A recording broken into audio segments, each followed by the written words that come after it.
The sun had only just begun to rise over the wide, shimmering grasslands when a young lion cub named Laro stretched his small paws. He blinked sleepily at the golden horizon, completely unaware that this very day was going to change his life forever. You see, Laro had always been different from the other cubs. He was quieter, more thoughtful, and much more curious about the world beyond his pride's territory. Every morning, he would sit on a warm rock and watch the birds sweep across the sky.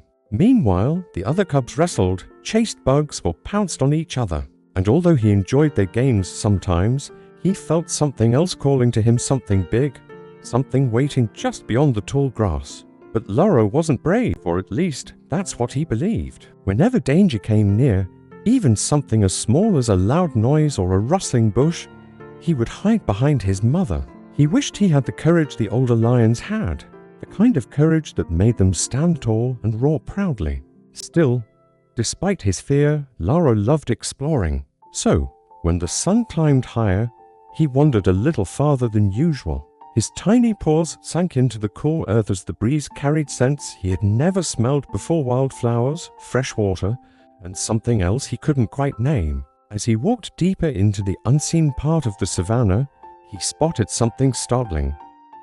A baby elephant was stuck in a patch of thick, gooey mud.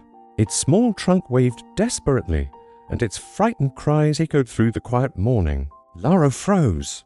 He knew he should run back and get the adult lions, but the pride was far away, too far to hear him, and the baby elephant was sinking, slowly, dangerously, inch by inch. He gulped, his heart thumping wildly in his chest. Fear danced in his mind, whispering that he was too small, too weak, too scared to help. But then, another voice rose inside him, a softer one he hadn't heard before. It told him that he had to try. No one else was there. If he didn't act, the little elephant would be lost forever. Gathering every ounce of courage he didn't even know he had, Laro approached the mud pit. His paws trembled as he tried to think of a plan. He remembered how adult lions sometimes pulled heavy branches to create shade, and suddenly, an idea sparked in his mind. He raced to a fallen tree nearby and used his teeth to drag a long, sturdy branch toward the elephant. He struggled, panting, and nearly gave up twice, but he pushed through each moment. Finally, the branch reached the baby elephant, who wrapped its trunk round it tightly. "Hold on," Laro shouted, his voice shaking but filled with determination. With all his strength, he pulled backward. The mud sucked and gurgled as the baby elephant slowly lifted. It slipped, it slid, it cried, until with one final heave both of them tumbled backward onto solid ground. For a moment they just lay there, exhausted, covered in mud, breathing hard. The world was strangely quiet around them. Then, the baby elephant nuzzled Laro's cheek softly, grateful and relieved. Its warm trunk pressed against the little lion's fur, a silent thank you that said more than words ever could. Laro felt something swell inside his chest, something he had never felt so strongly before. It was pride, but not the kind that lived in dens and hunted together. This was the pride of bravery, of doing something that truly mattered. Before he could speak, a deep rumbling sound rolled across the savannah. A group of adult elephants approached, trumpeting in alarm, thinking the lion might be a threat. But the baby elephant quickly stood in front of Laro, shielding him. It choked and squeaked, explaining what had happened. The adult elephants paused, surprise softening their eyes. They realized this little lion had saved one of their own. After a moment, the largest elephant bowed its massive head to Laro in respect. It was a gesture so rare and powerful that Laro felt tears prick his eyes. No one had ever looked at him that way before. As the elephants walked away with the baby safe between them, Laro turned back toward home. He was unsure how he would explain why he had wandered so far, but as he walked, he noticed something different. His steps felt heavier, more confident. Each one was filled with a new understanding of who he could be. Halfway back to the pride, he heard frightened squeaks coming from a bush. To his surprise, a tiny meerkat family was trapped beneath fallen branches. This time, without thinking, Laro rushed to help. He pushed the branches away, freeing the terrified animals who chirped happily as they scurried off. Soon after, he chased away a hungry vulture from a nest of unattended eggs. He growled boldly, even though his legs still shook a little. And each time he acted, courage grew inside him like fire spreading through dry grass, warm, bright, and unstoppable. By the time he reached the pride's resting place, the sun had risen high, painting everything in fierce gold. The other cubs ran to greet him, wondering where he had been.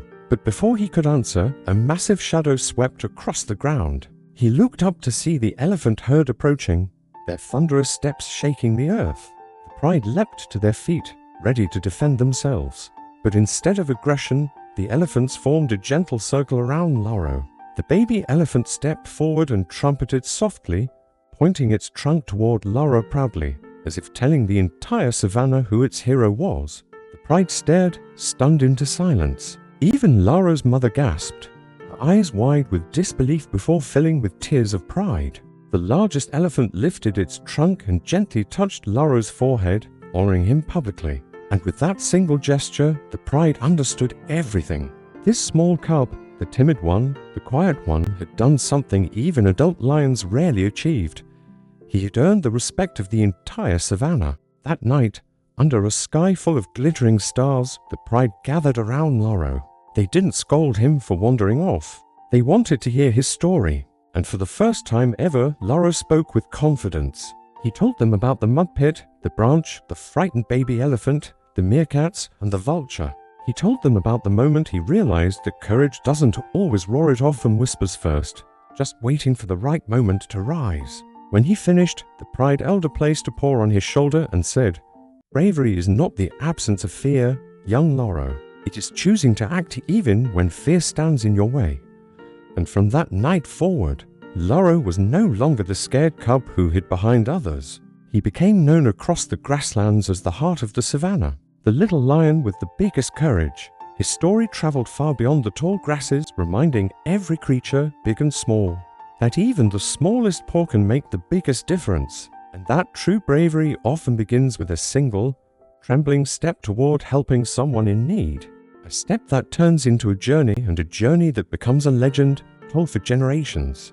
Long after the lion cub grew into a strong, noble leader whose heart remained as kind and courageous as the day he pulled a struggling baby elephant from the mud and discovered the hero he had been all along. Thank you so much for watching. If this story touched your heart, please consider subscribing for more tales of courage and kindness. We'll see you next time.